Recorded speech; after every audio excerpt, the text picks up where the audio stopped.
लोकसभा के चुनाव में हमारी तैयारियां ऊपर से हमें आदेश मिला कि आप गांव में जाइए और अपनी सब भावनाओं के अनुरूप काम करिए। तो हमारी भावना ये है कि हम कांग्रेस की सच्चे सिपाही होने के नाते हमने गांव-गांव में लोगों को अवगत कराया है कि हमारी 37 साल के राजनीतिक जीवन में हमने कांग्रेस की सच्चे सिपाही के रूप में काम किया है। जब मैं 93 में निर्दलीय के रूप में सुमित्रा जी को हरा करके कांग्रेस का चुनाव लड़ा था तो मैं विजय हुआ था निर्दलीय। उस समय भी मुझे भैरव सिंह जी मंत्री बना रहे थे और चुनाव खर्चा भी दे रहे थे, लेकिन मैंने उनको एक बात कही थी, मैं कांग्रेस का पक्का सिपाही हूँ और मैं कांग्रेस रूप में कांग्रेस का रूप में काम करूँगा।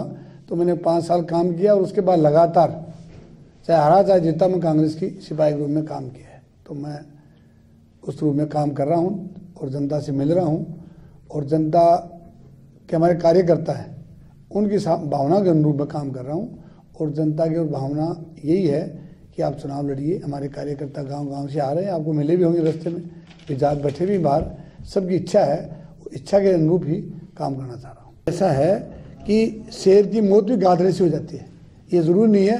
पिछली बार मैं जनता के बीच में रह करके काम किया तो सरकार को मैंने हराया था, ये थोड़ी है कभी।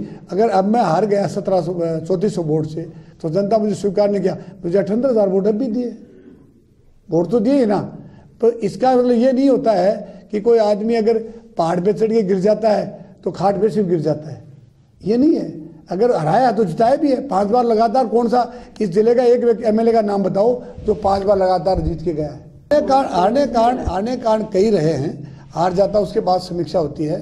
हमारे यहाँ झुंझुनू जिले में सौदा बहुत होता सट्टा, तो सट्टे के रूप में लोगों ने छोटे भाव में पैसे लगा के लोगों ने अपना मतलब तो सिद्ध कर लिया और श्रवण कुमार को भूल गए। लेकिन वो तो अलग बात है, पर हार तो हार ही होती हो गई ना।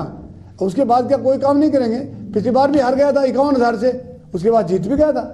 तो 3400 वोट से आ रहा, उसकी बात तो छोड़िए आप, 51,000 से हार के भी जीत गया था ना। कारण रहे हैं, लेकिन मेन कारण ये रहा कि सट्टा। जो आदमी करेगा वो भरेगा। मैं किसी का नाम नहीं लेता हूँ, पर मैं इतना कह सकता हूँ कि वो गलतियाँ हमारी रही, चाहे कांग्रेस के कार्यकर्ताओं की रही हो, चाहे मेरी खुद की रही हो। इस पर टिप्पणी करने से और बेखान करने से कोई फायदा नहीं। कांग्रेस तो टिकट देगी ना, किसको देगी? तो कांग्रेस की तो मैं आदेश पे घूम रहा हूँ, पक्का सिपाही हूँ ना। कांग्रेस की हाई कमांड ने तो मुझे कहा कि आप जाइए गाँव-गाँव में घूमिए, तो गाँव-गाँव में घूम रहा हूँ और जनता इसका रिजल्ट्स है वो जनता ही देगी और जनता ही टिकट दिलाती है जनता को। और जनता जिसको टिकट नहीं दिलाना चाहती है और टिकट दे दी जाती है वो हार जाती है। ये लेकिन यहाँ जो लोग नेता आए हुए थे उन्होंने उनकी शिकायत की है, मैं तो कभी लिख के देता ही नहीं हूँ। ये अपने घर में बात करें ईमानदारी से, मैं कभी लिख के नहीं देता हूँ। जो करेगा वो भरेगा, मैंने गलती की तो मैंने भर लिया ना, अगर वो करेगा तो वो भरेंगे। ये वही देखते हैं सब, चुनाव तो वही देख रहे थे, मैं थोड़ी देख रहा था, मैं तो मेरा ही चुनाव देख रहा था। पर वो कार से तो वो देख, जब राहुल जी से हमारे राष्ट्रीय अध्यक्ष राहुल जी आए और तब वो उनको मिलने के लिए नहीं गए तो वो देख नहीं रहे थे क्या? राहुल जी चुनाव में चाहे कहीं भी आए, जिले में कहीं राजस्थान में आए, राजस्थान में आए तब तो जाए नहीं जाए, चुनाव का टाइम था, पर जिले में आए तो जाने का उनका राइट था ना, हक था, जाना चाहिए था। अब वो तो राहुल जी के साथ जो आदमी घूम रहे थे वो ये देख रहे थे कौन कौन आए, अब उसके मेरी शिकायत करने की क्या जरूरत थी? वो शिकायत तो खुद ही राहुल जी खुद देख रहे थे भाई कौन नहीं आया।